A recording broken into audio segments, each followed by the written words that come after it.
I want to start on how busy 2025 really was. Looking ahead to 2026, do you expect the same kind of pace with respect to trade deals, with respect to trade announcements? Well, during 2025, President Trump, the administration, has essentially reset the global trading order to move from total liberal trade in the United States without any cost to a new, fair, and balanced approach. We've announced lots of trade deals. We've announced lots of tariffs, as you know. In the coming year, we expect to finalize a bunch of those trade deals as well. I think that the tariff plan is in good shape. I think we have a lot of the tariffs we want in place. If there are countries here and there that don't comply with their deals or don't want to finish a deal, then maybe we have to have another conversation. But I think the economy's booming, inflation's down, wages are up. We're on a really great track. How much are you potentially at risk should the Supreme Court overturn some of the tariffs that have been enacted under the IEEPA provision? Do you have something in place to get those tariffs through other measures, or will there be a rethink about what will be put on and what won't? Well, it would be terrible if the Supreme Court overturned the case, because we have built a new global trading order on the back of these tariffs and the tariff system. And our trading partners have accepted it, and they've made deals, and they've accepted there's going to be some tariff level to help protect U.S. industry. So it would be disastrous if this was pulled out.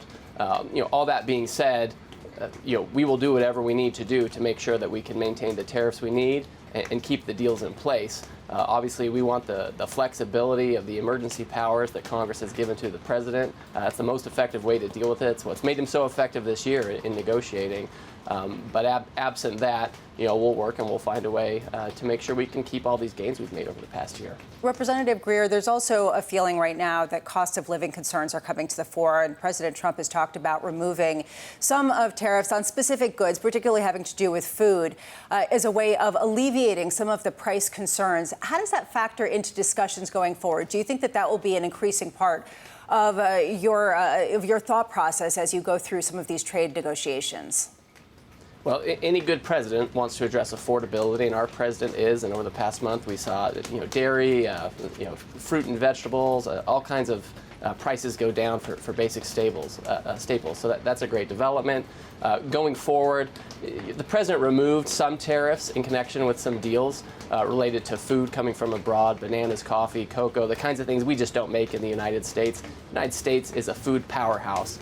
When we saw inflation earlier, it's really about housing, health care, driven by Obamacare disaster. So I don't think that, food imports are really going to be an issue for us. The tariff program is really about creating jobs, and the president's regulatory approach is really about bringing prices down and bringing affordability. Ambassador, have you had any specific directives from the president, though, as you carry out your negotiations to make sure any tariffs you put on from here or any ones that you negotiate specifically are not having an impact on affordability?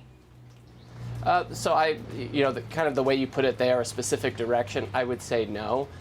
Whenever we're imposing tariffs or doing deals, the purpose of the trade program is to reshore American manufacturing and protect American food security. It's really about jobs and increasing wages, which we've seen over the past few months. When it comes to prices, the president is undertaking a lot of other actions, energy policy, tax policy, regulatory, gas prices are down, et cetera. So we don't see the trade policy really as driving prices. We see it as driving jobs. Ambassador, I'd love to go back where Lisa started, and that is it looks more likely that we indeed have something of a TikTok deal where U.S. buyers will take the American portion.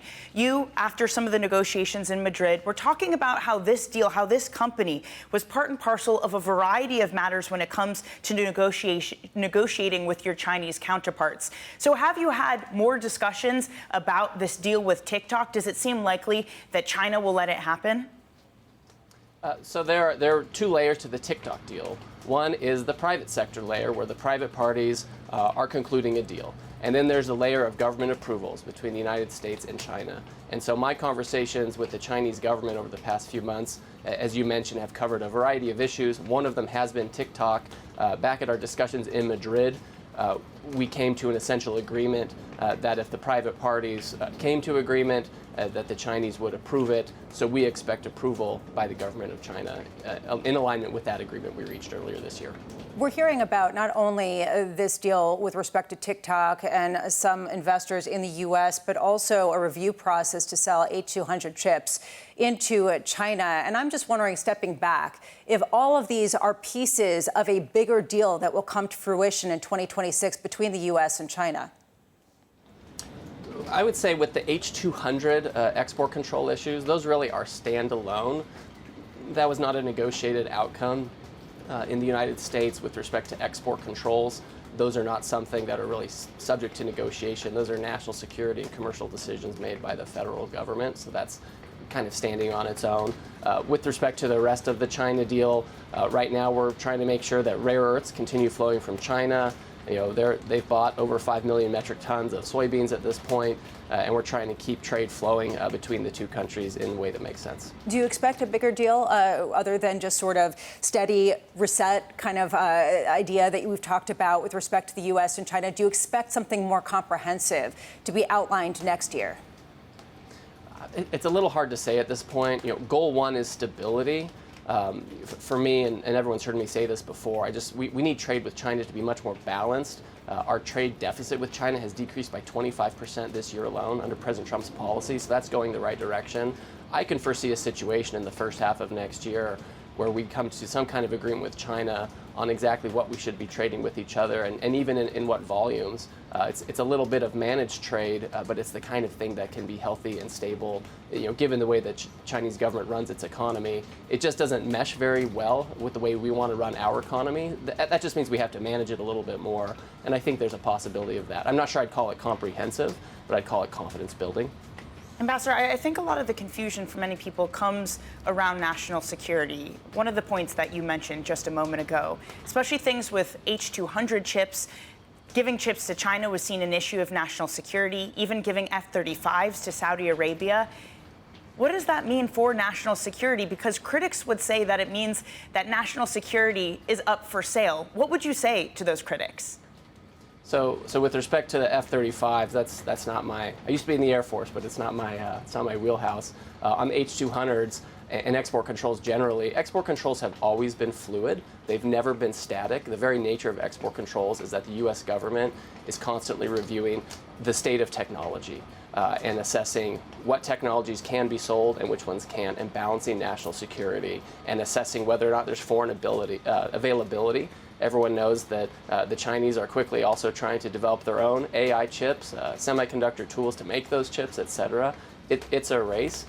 All of those H200 approvals still have to go through the Commerce Department to make sure that any licenses that are granted really respect U.S. national security and make sure that it's not violated, and there can be conditions on licenses, et cetera, to make sure they go to end users and end uses that don't jeopardize U.S. national security. Is it fair to say then, Ambassador, that even if this does go through, the kind of cases where this is allowed, where it's approved, will still be quite limited in scope? So it's hard to say at this point that these types of license applications are typically case by case and reviewed. So, you know, we'll see. The way it's set up right now is if the chips are going to go to China, they come back to the U.S. for a security inspection to make sure that they are indeed the types of chips that are being allowed to be sent to the Chinese. We know there are a lot of Chinese companies that want them. We know the Chinese government's pretty interested in having their own domestic champions build them. So the Chinese themselves right now are having a conversation about the types of chips that they want from the United States. We think that they want the H200s. They've shown an interest in that. So we'll see. You know, between their process and ours, we'll see where it goes. It seems like the tech wars have been behind a lot of the negotiations over the past 12 months, in particular, not only with China, but also the European Union. I'm just wondering where some of those discussions are with respect to some of the restrictions and regulatory investigations Europe has been making toward U.S. tech companies. Where are some of those discussions? So I just had a conversation yesterday with my counterpart in the European Commission yesterday to reinforce some of the strong concerns we're hearing from U.S. stakeholders. U.S. tech companies are the most competitive in the world. And Europe, frankly, doesn't have those types of competitors. If you talk to the Europeans, they'll say that's why we have to regulate and have these protectionist measures against U.S. tech companies. Unfortunately, we see in the way that they've developed those measures, they're discriminatory. They only capture companies above a certain threshold of revenue globally or certain business models, and magically it only happens to capture U.S. companies. They'll say that they're Chinese companies too, but we only see actions against American companies, so it's a problem. It's discriminatory in fact. You'll hear the Europeans say, well, it's fair, but it's discriminatory in fact and in intent. So I want to talk to these folks. I want to negotiate over it. They've been somewhat resistant to that. But again, I had a great conversation yesterday with the European Trade Commissioner, and I think we just have to be able to talk about why they're doing this, or why they're purporting to regulate American companies and their global business models. Ambassador, coming into 2025, a lot of people were wondering who our allies and who our adversaries would be on trade. And we were talking about who traditionally have been U.S. allies and who haven't. Have you been surprised at who's been most difficult to deal with in 2025? It has surprised a lot of people in the markets to see the likes of Europe be a more contentious discussion than other regions, even sometimes China. That's because they haven't been trade negotiators. I have not been surprised at where it's been more challenging. Take India, for example, who's an important partner and a strategic partner in a lot of ways. We started negotiating with them early in the year, and we're still negotiating with them to trying to find a good landing zone. During that time, we have other trade partners who have come in, started, proceeded with, and concluded trade negotiations with us, et cetera. The reality is somebody like Europe, and frankly, some jurisdictions that want to emulate them, they might have relatively low tariffs compared to the rest of the world, but they have non-tariff barriers, regulations that exclude American agriculture, which is one of our major exports, and regulations that exclude our industrial exports. And so you get into and this is why we have giant imbalances. It's not because Europe is really competitive. We know they're not. It's because they have a lot of these rules that prevent U.S. goods and services from going into the continent. Ambassador Greer, just to finish up on Mexico, which has been negotiating, from what we understand, they just recently gave final approval to put tariffs on certain Chinese imports, and a lot of people are expecting there to be some sort of reprieve with respect to aluminum and steel tariffs on Mexico. Is there any discussion about that going on right now? So first of all, any country in the world who exports steel and aluminum to the United States wants to have a modification to that regime, because the United States for many years has been the consumer of last resort. And this is why the president put steel and aluminum tariffs on in the first administration. The Biden administration kept them, and the president has tightened them further in his second administration. Of course, the Mexicans are asking for this. We have found the Mexicans to be quite constructive in some of our recent discussions in looking to change some of their laws and regulations related to longstanding U.S. concerns. So have the Mexicans asked about this? Yes. I won't give any further detail beyond that, but it's certainly something that they would like to see. It's not surprising.